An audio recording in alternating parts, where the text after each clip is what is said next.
हमसे भी इस बिसात पे कम होंगे बदकिमार, जो चाल हम चले सो निहायत बुरी चले।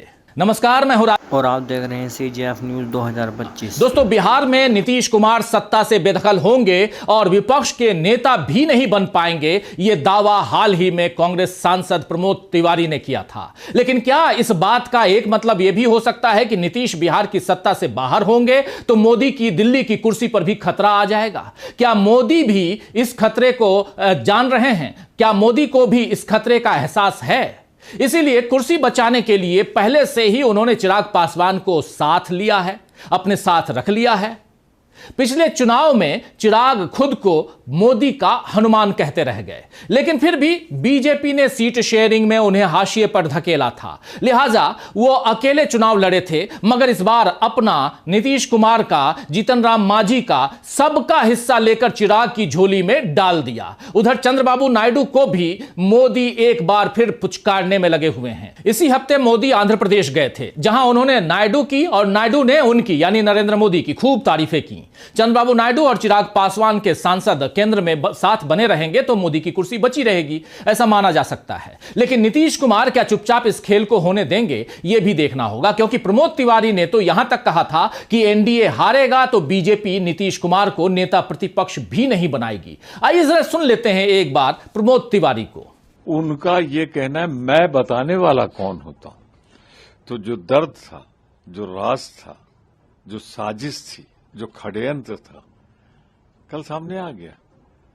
उन्होंने कहा उनकी पार्टी तय करेगी कौन होगा मुख्यमंत्री। मैं साफ कहना चाहता हूं, मुख्यमंत्री तो बनने से रहा भाजपा और जेडीयू का, पर अब बेचारे नीतीश को नेता विरोधी दल भी नहीं बनने देंगे। आपको बता दूं कि कांग्रेस के बाकी नेताओं ने भी ऐसे ही बयान दिया और अब इन बयानों को चिराग पासवान ने भी मजबूती दे दी है। दरअसल नीतीश कुमार को उनकी हैसियत दिखाने का काम बीजेपी बार बार करती है। अमित शाह ने तो साफ कर दिया है कि 2025 विधानसभा चुनाव में एनडीए की जीत के बाद भी नीतीश के सीएम बने रहने की कोई गारंटी नहीं है। चिराग पासवान ने अमित शाह के इस बयान का समर्थन किया है कि मैं कौन होता हूं किसी को सीएम बनाने वाला, यह साफ साफ चिराग पासवान ने कहा है। अब चिराग पासवान तो बीजेपी का समर्थन करेंगे ही, क्योंकि उनकी नजरें भी सीएम की कुर्सी पर हैं। सम्राट चौधरी भी सीएम बनने की चाह रखते हैं, यानी एनडीए में एक अनार 100 बीमार वाली नौबत आ गई है। यहां खास बात यह है कि एनडीए का मतलब बीजेपी ही बन चुका है। महागठबंधन जैसे यहां बराबरी वाली कोई बात नहीं है। एनडीए में नीतीश कुमार यानी जेडीयू एक पक्ष है तो दूसरा पक्ष बीजेपी और उसके साथ लोजपा, हम, रालोमा यानी राष्ट्रीय लोक मोर्चा जैसे दल हैं। मतलब नीतीश वहां साथ होकर भी अकेले पड़े हुए हैं। सीट बंटवारे में भी यह बात जाहिर हो गई थी। जेडीयू में के सारे फैसले नीतीश लेते हैं, आप जानते हैं, लेकिन बीजेपी में सारे फैसले मोदी और शाह लेते हैं। यही कारण है कि बिहार चुनाव में पहले जेपी नड्डा थोड़े बहुत नजर आते थे, लेकिन अब तो सारा फोकस मोदी और अमित शाह पर ही हो गया है। इसीलिए अगर शाह कहते हैं कि सीएम का चेहरा मैं तय करूंगा, तो इसका मतलब है कि यह तय है कि अमित शाह ही यह तय करेंगे कि सीएम कौन होगा, बस उसका खुलासा नहीं करेंगे। नीतीश कुमार बेशक राजनीति के माहिर खिलाड़ी रहे हैं, लेकिन अब मोदी और शाह उनके भी उस्ताद हो गए हैं। नीतीश कुमार ने गुजरे जमाने की राजनीति की, जहां मन न लगे तो पलटी मारने की सुविधा थी, लेकिन एनडीए में क्या यही सुविधा मोदी और अमित शाह उन्हें मुहैया कराएंगे? क्या नीतीश मन महसूस कर एनडीए में बने रहेंगे या नतीजे आने के बाद अपना फैसला लेंगे और महागठबंधन में जाने की संभावनाओं को टटोलेंगे? ये सारे सवाल 25 से 30 फिर से नीतीश जैसे नारों के बीच उठ रहे हैं। दोस्तों, जेडीयू तो चाहती है कि नीतीश कुमार को सीएम का चेहरा घोषित किया जाए ताकि उसे भी चुनावी रणनीति बनाने में सुविधा हो, लेकिन अभी बीजेपी ने जेडीयू की राहें काफी मुश्किल बना दी है। पार्टी कमजोर हो रही है, विधायक सांसद बगावत कर रहे हैं और नीतीश कुमार मजबूर बैठे हुए देख रहे हैं। तो आइए दोस्तों, आज आईने की नजर से पड़ताल करेंगे कि नीतीश कब तक मजबूरी के तले दबे रहेंगे या इस मजबूरी का बदला केंद्र में बगावत से लेंगे, और यह भी समझेंगे कि क्या बिहार चुनाव के बाद देश की राजनीति में बदलने वाले हैं गठबंधन के समीकरण। लेकिन पहले देखते हैं कि अमित शाह का वो बयान जिससे खतरे। चुनाव के बाद मुख्यमंत्री बनाने को लेकर पूछे गए सवाल पर कहा, मैं कौन होता हूं किसी को मुख्यमंत्री बनाने वाला। उनसे पूछा गया था कि अगर भाजपा को अधिक सीटें मिलती हैं तो क्या मुख्यमंत्री नीतीश कुमार ही रहेंगे या महाराष्ट्र जैसा कोई बदलाव देखने को मिलेगा। तो उन्होंने मुस्कुराते हुए कहा कि मैं आपको हेडलाइन नहीं दूंगा, लेकिन इतना कह सकता हूं कि चुनाव के बाद सभी दलों के विधायक पहले अपना नेता चुनेंगे, उसके बाद घटक दल मिलकर मुख्यमंत्री का चयन करेंगे।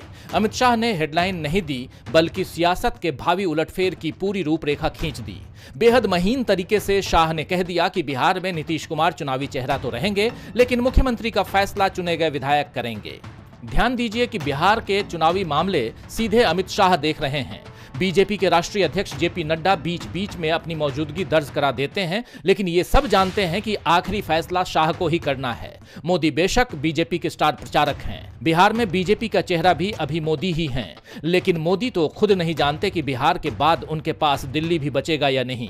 ऊपर से अमित शाह के बयान ने नीतीश को जहां औकात दिखाने का काम किया है, वहीं मोदी को भी इशारों इशारों में याद दिला दिया कि आप 75 के हो चुके हैं और कभी भी मार्गदर्शक मंडल में भेजे जा सकते हैं। मोदी के बाद शाह का ही नंबर सत्ता में है, यह भी जग जाहिर है। वैसे अमित शाह अपनी चालें काफी सोच समझकर चल रहे हैं। एक तरफ नीतीश को सीएम की कुर्सी के लिए हां या ना में उन्होंने उलझा दिया है। ये कह दिया है कि चुनाव नीतीश के नेतृत्व में लड़ा जा रहा है और वो देश के बड़े समाजवादी नेता हैं। लेकिन नीतीश कुमार को अगला मुख्यमंत्री नहीं बनाने का एक संकेत तो उस समय भी मिल गया था जब पहली बार जेडीयू और बीजेपी की सीटों की संख्या 101 कर दी गई थी। इस तरह पहली बार नीतीश कुमार का बड़े भाई का रुतबा खत्म किया गया। दूसरी तरफ चिराग पासवान को उनकी मर्जी के हिसाब से 29 सीटें देकर भी नीतीश के रुतबे को चोट पहुंचाई गई। हालांकि जेडीयू की जो सीटें चिराग को मिली थीं, वहां नीतीश कुमार की नाराजगी की बाद उन जगहों पर से अपने उम्मीदवार वापस लेने पड़े थे।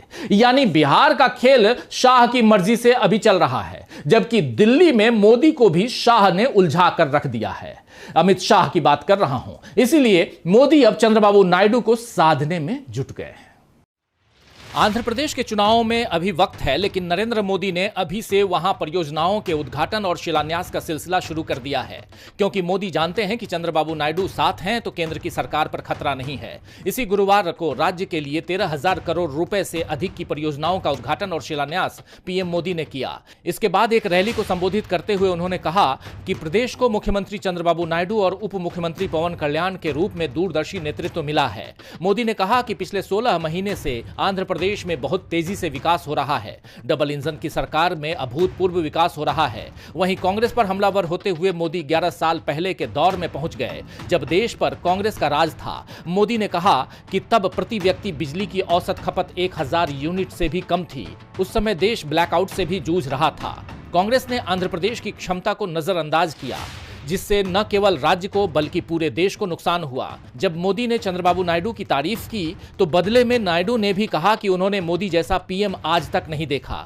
प्रधानमंत्री बिना आराम किए या ब्रेक लिए देश की सेवा कर रहे हैं। 2047 में जब भारत अपनी आजादी के 100 साल मना रहा होगा, तब वो दुनिया में नंबर 1 सुपर पावर बन चुका होगा। ये सब नरेंद्र मोदी की वजह से संभव हुआ है। इन बातों को सुनकर मोदी को राहत मिली होगी कि कम से कम अभी नायडू तो साथ हैं, लेकिन नीतीश कुमार और चंद्रबाबू नायडू का इतिहास पलटने वाला रहा है। दोनों के लिए बीजेपी ने एक वक्त यह ऐलान किया था कि दोनों के लिए दरवाजे बंद हैं, लेकिन चोर दरवाजे से आवाजाही चालू थी, यह अब साबित हो गया है।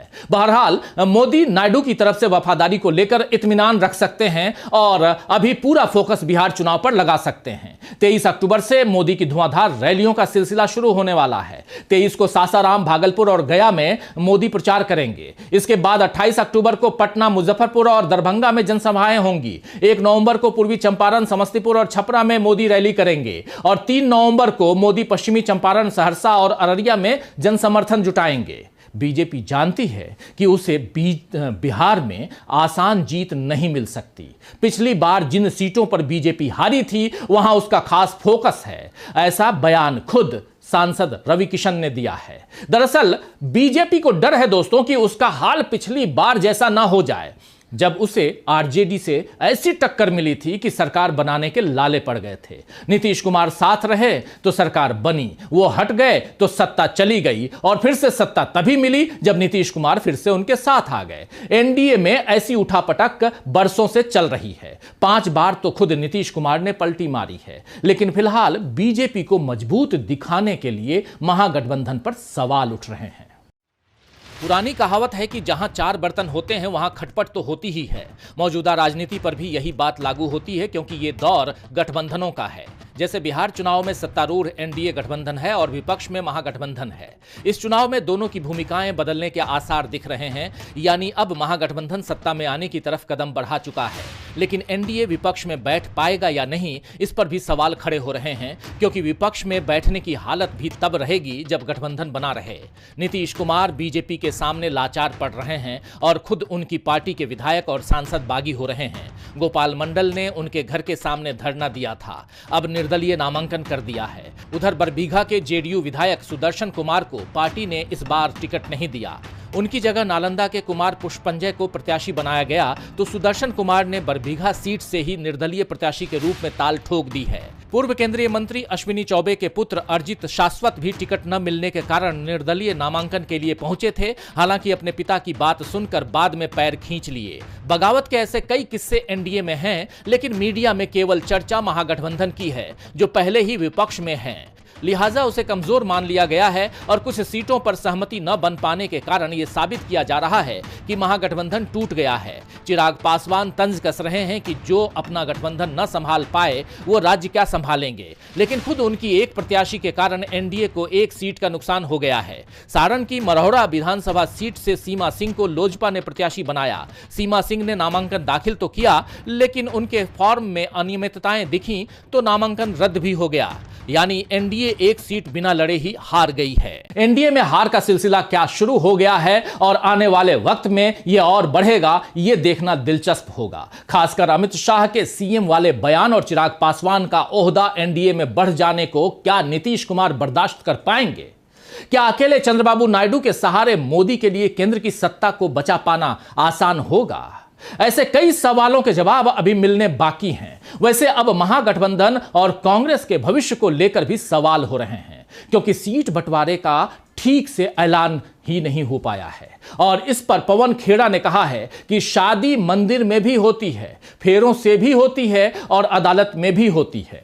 मंदिर की शादी को क्या अवैध कहा जाएगा, या हर शादी क्या अदालत में होती है? सब कुछ हो चुका है, केवल घोषणा बाकी है जो समय पर हो जाएगी। ये बात कही है पवन खेड़ा ने। खैर, महान शायर शेख इब्राहिम ज़ौक़ ने ठीक ही फरमाया है कि दुनिया ने किसका राहे फना में दिया है साथ, दुनिया ने किसका राहे फना में दिया है साथ, तुम भी चले चलो यूं ही जब तक चली चले। तो आज के लिए बस इतना ही, फिर मिलेंगे खबरों के नए आईने के